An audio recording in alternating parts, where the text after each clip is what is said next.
How do we celebrate the holidays in a more sustainable way? Joining us via Zoom is Greenpeace Zero Waste campaigner Eunille Santos. Magandang umaga. Thank you very much for joining us here, Eunille. Good morning. Good morning, everyone. All right, so Eunille, unang-una, we all know that when it comes to the holidays, minsan talaga there is going to be an excess waste cost, whether it comes to the gift giving, whether it becomes the gifts themselves. Can you tell us just how much waste Filipinos generate on a regular basis at kumpara naman natin sa holiday season? So, on a regular basis, we are consuming or discarding more than 164 million sachets on a daily basis. That's on top of the 48 million shopping bags and 45 million plastic labo bags. And if it's any indicator, well, we don't have any numbers on waste generated during the holiday season. If, for example, the purchasing behavior and the amount of buying and producing that are happening during the holiday season, it's a great indicator that waste are generated more during the holiday season. You know, we are seeing right now a few images of alternative ways to lessen the waste. You mentioned the sachets and, of course, different other items that do contribute to yung waste dito sa Pilipinas. Could you give some examples of other alternative ways to lessen the waste and, of course, para mas whole year round yung effort na to, not just during the holiday season? Okay. Probably one of the most common way that a person will think is recycling will be the most optimal way to reduce waste. But the fact of the matter is only 9% of all plastic ever produced globally has been recycled. So the best way to avoid waste is to stop plastic or to stop generating waste in the first place. And that's through reducing the amount of plastic that you're consuming. That's also shifting to more sustainable alternatives, like, for example, reuse and refill. Not to be confused with recycling, but opting for materials that can be reused rather, and refilled in multiple times. And when you're talking about, for example, during the holiday season, it's using more eco-friendly or your do-it-yourself gift wraps, whatever you have at home already, or whatever you can thrift more than buying new stuff. And really with the goal of reducing your waste, particularly plastic waste. Well, let's see if we can do that during the holiday season. I know we're very close to Christmas Day itself, pero syempre, baka those who are watching could actually adopt those. Of course, you're part of a group called Greenpeace Zero Waste, and of course, are there any programs Greenpeace is pushing for in particular para sa zero waste? Because that is very ambitious. Some people might say almost virtually impossible. But how do you try to push to reach that particular goal? So one of the projects that we have in Greenpeace Philippines that proves that zero waste or that reducing our plastic consumption is possible is called the Kuha sa Tingi project. Kuha sa Tingi is our initiative wherein we partner with local government units as well as sari-sari stores, wherein you can bring your refillable containers to the sari-sari stores and refill your daily essentials like dishwashing liquid, fabric conditioner. So instead of, for example, buying sachets and contributing to the plastic waste, you can reduce your plastic waste in the first place by bringing your own containers. And this is not only good environmentally. Our pilot project in Quezon City and San Juan showed promising results.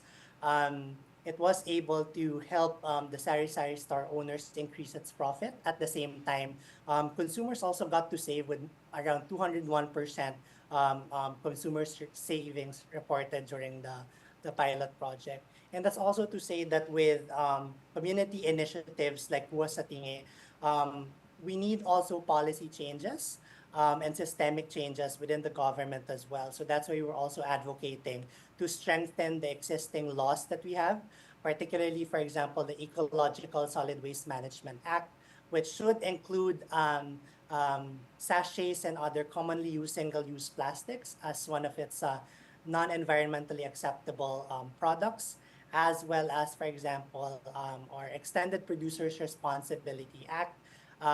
We feel that the current laws focus mainly on downstream measures, meaning your may waste ka na, may plastic waste ka na, but you want upstream measures wherein it prevents waste in the first place. So that includes targets for reducing plastic production, as well as having targets for reuse. Well, you mentioned it a while ago that the law, we're talking about the laws to actually strengthen the fight or at least empower those who are fighting against waste here. Who are just the biggest producers of waste in the country? What are the biggest culprits in particular? And of course, you talked about expanding the law and hopefully strengthening them. What are the other gaps in the legislation that we have currently? I know you mentioned already a few, but then are there other aspects that you're trying to address? Okay. So, yes, I think the biggest producers of plastics are the corporations. It's actually a misconception that plastic pollution is more of an individual problem. Mm-hmm. It's actually more an overproduction problem by these multinational corporations. I think the reality is for developing countries like the Philippines, wherein um, poverty is high, and we're only forced to consume what we can purchase, for example, sachets. So if, for example, this multinational corporations that offer us products would shift to more alternative means, like, for example, reuse and refilling, and making these sustainable alternatives more accessible or as accessible as plastic sachets, then we can reduce our plastic consumption.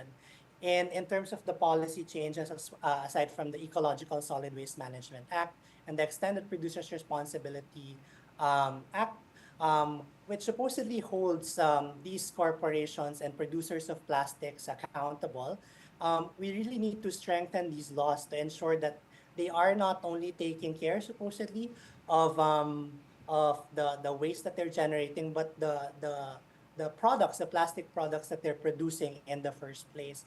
And the global landscape, we now have um, currently the negotiations for a global plastics treaty Mm-hmm. is currently underway. It's kind of like your Paris Agreement, but for plastic. And over 100 countries actually supported in having a strong global plastics treaty that mandates reduction in plastic production. And hopefully, once we have this finalized by next year, we're able to develop a legally binding instrument that member states under the United Nations will follow, and hopefully it will have measures to reduce plastic production. Now, I know there is a long way to go to really have an ideal waste management system here in the Philippines. But then, can you list down some of the things that you feel are the biggest shortcomings of the Philippines with regards to waste management?